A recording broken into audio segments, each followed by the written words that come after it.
ข้าพเจ้าเราฆ่าโบสถ์เลยแต่นาคนี่คือสิบริสุทธิ์อยู่ดอกเดี๋ยวเบิ่งนะครับว่าเป็นตะดื้อไหม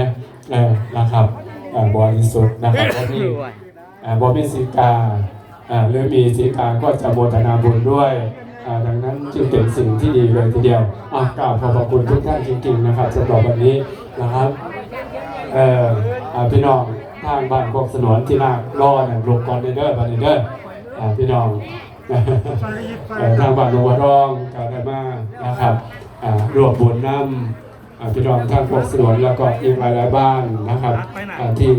ให้การเชิญไปไม่ได้บอกแม่ดีกาบอกบุญดอกนะครับเพียงแต่ว่าอันนี้เป็นบุญที่เกิดขึ้นนะครับอย่างกระทันหันคือทางบ้านเก่าเราพี่น้องเป็นจังซี่แหละครับเพิ่นมีงานอัฐิเพิ่นสิบวชเนี่ยที่ละ4ที่ละ5เพิ่นก็บวชแห่อัฐิพร้อมแห่นาคพร้อมนะครับอยู่ทางบ้านเก่าปัจจุบันบ้านเก่าอยู่ไสปัจจุบันบุญจังพูดล่ะครับทางบ้านกู้ขาดทางบ้านกัวกุนท่าพุ่นล่ะครับทางหน้าเสียบตัวละอาจารย์บุญบากเนาะนะครับนะครับจากฟังเสียงคุณพ่ออาจารย์บุญมากได้ไหมเป็นมงคลให้หลานในผม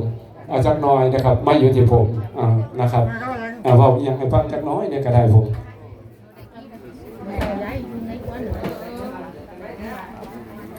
ขอบคุณคุณพ่อสุนทรเอามาทำนี่น้ำไก่น้ำพงเนาะ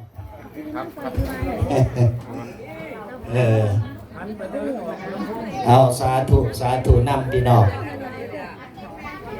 ลูกผู้ชายเพิ่นว่าเกิดมาต้องได้บวชเพื่ออีหยังพ่อใหญ่สุนทรผ้าตัดโยงตัดสีตัดสาตัดสีรัศมีคงค่าตัดโลภะตัดโทสะตัดโมหะแล้วก็เหลือเป็นคนที่สมบูรณ์ขาวพองพร้อมที่เข้าสู่ภากาสาวพัดมาห่อห่มกันเท่าๆกับเป็นการล้างมลทินให้ตัวเองตั้งแต่มือเกิดมาจนฮอดมือได้เข้าบวช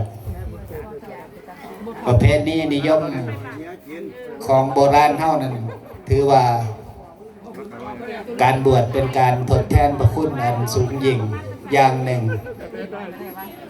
เพราะฉะนั้นผู้ที่สิบวชก็คือบวชแล้วต้องอยู่ในวัดปฏิบัติ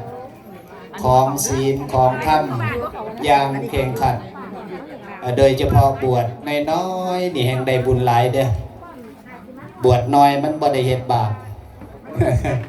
ศีลมันครบถ้าบวชโดนไปศีลตัวนั้นขาดศีลตัวนี้ก็ล้นผลก็เลยบ่ได้สมบูรณ์สู่ผู้บวชน้อยๆบ่ได้แต่ว่าปฏิบัติให้เก่งแต่สิเป็นสิริมงคลอย่างสูงยิ่งสุดยอดเอาขอโมทนานำกับคุณแม่ต่อยที่มีลูกชายทนคนเดียวชื่อผู้ผา ผู้ผานี่เป็นฉายาของความแข็งแกร่งความเป็นปึกเป็นแผ่นแน่นหนามั่นคงบ่หวั่นไหวฝนตกกระบอยานฟ้าห้องกระบอยานลมพัดกระบอปิวอันนั้นคือผู้ผาเอาสาธุดีใจน้ำลูกหลานดีใจน้ำ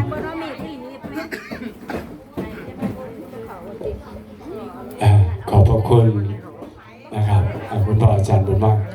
มีเขามีนามสู่กันจิตมีนามกระดังกรกระดังครับผม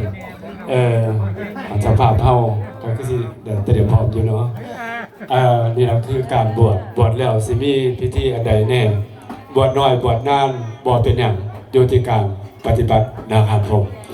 จังที่เขาเห็นบวชนานๆมีความรู้มากๆก็ได้บุญ